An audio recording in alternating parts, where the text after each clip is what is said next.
Sejam bem-vindos ou bem-vindos de volta ao meu canal. Oi, eu sou a Bia, escritora de fantasia e uma artista buscando trazer mais fantasia para o nosso mundo. O vídeo de hoje é um pouco diferente. Para quem não sabe, as minhas irmãs me tornaram leitora. Elas são muito leitoras. Graças a elas, me dando livro, me emprestando livros, eu também virei leitora.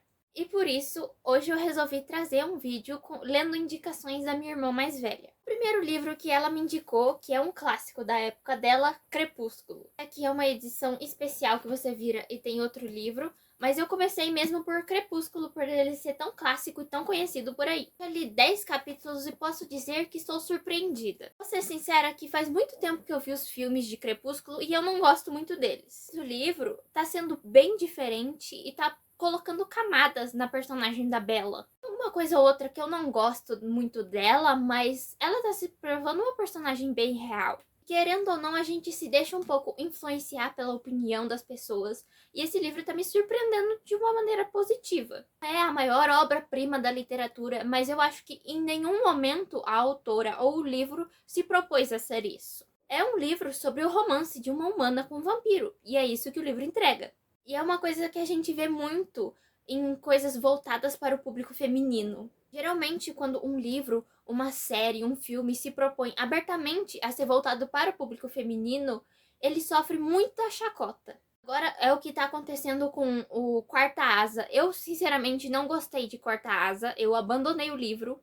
É sério que a gente vai voltar na época de Crepúsculo, onde as pessoas que gostavam de Crepúsculo eram ridicularizadas só por gostarem de um romance fofo? Certo tecer certas críticas quando o livro tem alguma problemática muito errada. Eu li 10 capítulos, ainda não li inteiro, mas por enquanto, pelo menos, esse livro não tá ofendendo ninguém. Só um romance com um vampiro.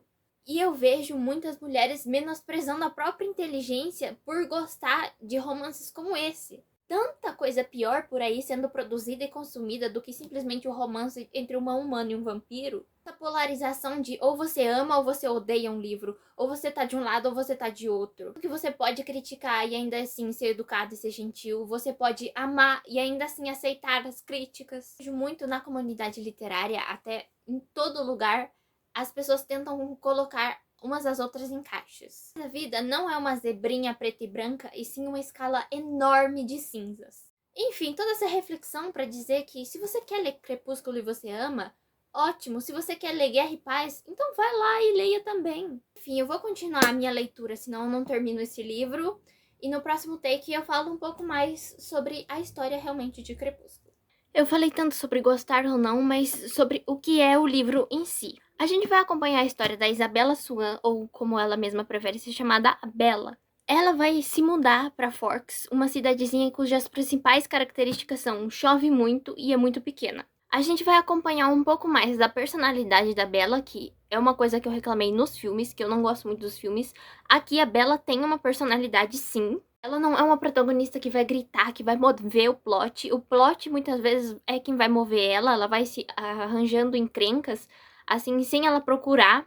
É mais um tipo de plot cujo as coisas acontecem com ela e ela reage. Quer dizer, às vezes nem reage tanto. Às vezes ela peca um pouco na falta de reações. Tipo, você acaba de descobrir que o cara é um vampiro e, tipo, de boa, você não pensou nem por meio segundo, poxa, algo pode acontecer comigo. Mas fora isso, a gente vai conhecer um pouco mais também do Edward pela visão dela. Eu fiquei bastante interessada em ler Sol da Meia-Noite, que é o livro narrado na visão do Edward, porque a cabeça dele, ele explicando pra Bella, às vezes é um pouco confusa demais. Que eu entendo, visto que ele é um vampiro com muitos anos de vida. Eu também não seria totalmente bem da cachola se eu conseguisse ler as mentes de todo mundo. Eu tô no capítulo 15 agora, que a gente vai conhecer mais sobre os Cullen, que são a família do Edward. E eu tô conseguindo me divertir com esse livro, o que eu achei muito bom. Acho que muito também porque eu adequei as minhas expectativas. Eu esperava uma humana conhecendo um vampiro e tendo um romance. É tipo que nem Assistente do Vilão.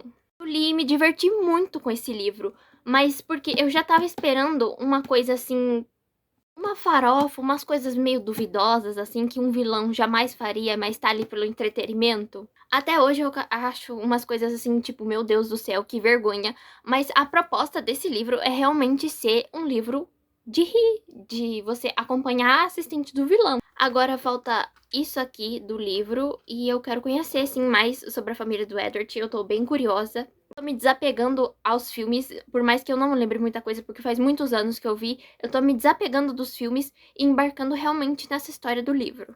Eu quero ver mais vampiros sendo vampiros, usando os poderes deles.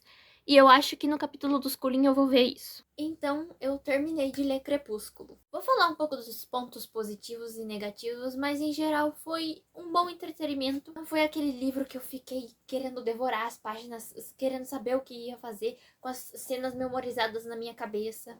Mas também não foi nenhum sacrifício para ler. Eu pegava os meus capítulos diários e lia sem problema nenhum e gostava e ficava entretida. Eu gostei bastante da parte dos Cullen, desse Found Family, que é a minha trope favorita. O romance, ao mesmo tempo que você fica, meu Deus, será que não dá meio cedo pra eles estarem tão obcecados? Você fica torcendo por eles. Esse é um tipo de livro cujo o plot move a protagonista. Ela mais reage às coisas que vão acontecendo com ela do que ela mesma fazer acontecer as coisas. Ela só mais ou menos faz acontecer no final.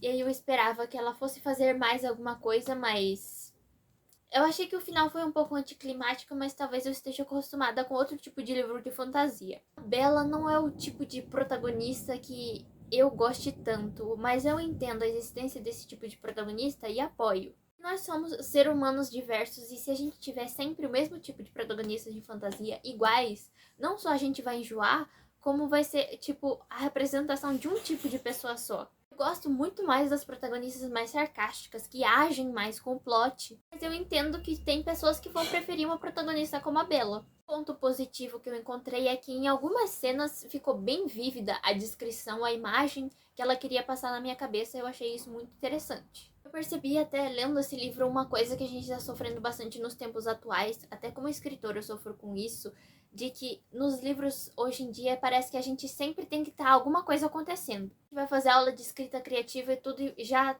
aprende desde o começo. O primeiro capítulo tem que estar acontecendo alguma coisa, você tem que pegar seu leitor e tem que acontecer, acontecer, acontecer. Às vezes nem tem espaço para desenvolver certas coisas, do tipo, as pessoas reclamam muito de início de fantasia lento. Mas pra mim, a fantasia tem que ser lenta. Se não tiver um tempo pra você se acostumar com o mundo, pra você se importar com os personagens, o que vai acontecer depois não vai importar tanto. Eu acho muito que a gente vivendo nessa nossa época imediatista tá refletindo até na forma que os livros são construídos e escritos. Por mais que Crepúsculo tenha sido um livro ok pra mim, eu reconheço muito o que ele fez com a literatura. Mais vozes femininas entrarem na literatura e contarem as suas próprias histórias, tanto as escritoras quanto as leitoras. Eu já li muitos livros de todos os tipos diferentes e já li tantos livros famosos, aclamados, que eu me senti horrível, objetificada. Então você tá me dizendo que certos livros podem cometer absurdos e eu não posso gostar de um livro de uma humana que se apaixona por um vampiro? Enfim, eu não sei se eu vou ler o resto. Eu sei que por agora não, porque eu não sou uma pessoa que pega a sequência uma atrás da outra, eu não consigo. Eu nem sei se eu realmente quero passar por um triângulo amoroso que vai ter nos próximos livros. É o plot que eu mais odeio. Eu já comecei o próximo livro, que é Um Conto de Magia. O livro é mais jovem, a classificação é mais 8. A minha irmã leu há pouco tempo e amou. Entrei nesse livro sem saber absolutamente nada, além que o autor foi ator em Glee.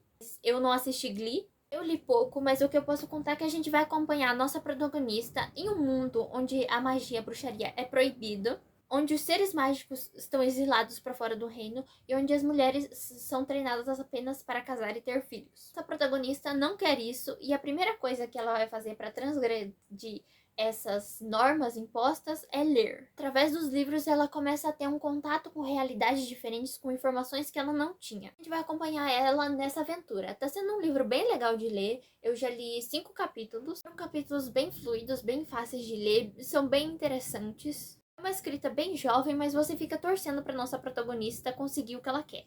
Estou interessada em saber como que ela vai entrar em contato com a magia. Mas isso é só nos próximos capítulos. Então eu terminei de ler Um Conto de Magia. Diferente de Crepúsculo, eu não vi muito falar sobre esse livro durante a leitura, porque é um livro menos conhecido. Esse livro contém alguns plot twists, algumas coisas assim, que vai ser muito legal você acompanhar enquanto você está lendo. O que eu posso dizer é que a gente vai acompanhar mais ou menos essa vibe escola de magia. Para você que gosta de Harry Potter e gosta de uma leitura infanto-juvenil, você vai adorar esse livro. Os aspectos que eu mais adorei foi o aspecto de Found Family, desse formar a família por escolha que é formada nesse livro. É muito legal acompanhar a jornada da personagem principal e o crescimento dela. É uma personagem que tem um arco bem definido e bem trabalhado desde o início do livro. Você torce por ela nesse mundo que não só não aceita magia, como é muito contra as mulheres terem as próprias vidas, as próprias escolhas, os próprios sonhos. E esse mundo onde é tão preconceituoso com a magia que eles vão se redescobrindo, cada aluno da escola vai redescobrindo a si mesmo e a magia. Cada um deles tem as suas próprias dificuldades e os preconceitos que eles mesmos têm a certos aspectos da magia. É um livro que você vai acompanhar todas essas crianças, esses personagens crescendo juntos. Indicação muito aprovada, mas eu fiquei com uma pulga atrás da orelha no final, que é o final fechou tão bonitinho que eu não sei como que vai ter abertura para ter um segundo e um terceiro livro, já que é uma trilogia. É uma leitura mais jovem, mas não é infantilizado, não chega a ser bobo. Você consegue captar muitas nuances e muitas coisas complexas tratadas de uma forma mais leve. Livro que eu não sei o porquê, mas me lembrou muito Os Dragões de Éter, que é um livro nacional de fantasia. Enfim, se você gosta dessa vibe mais jovem, mais escola de magia, personagens se reencontrando e se refazendo, Found Family, então você vai adorar esse livro. Esse foi o vlog de leitura, espero muito que vocês tenham gostado. Podem me deixar sugestões aí de que livros vocês querem que eu leia. Espero muito que tenham gostado desse vídeo, se inscrevam para mais livros e arte. E até o próximo vídeo. Tchau!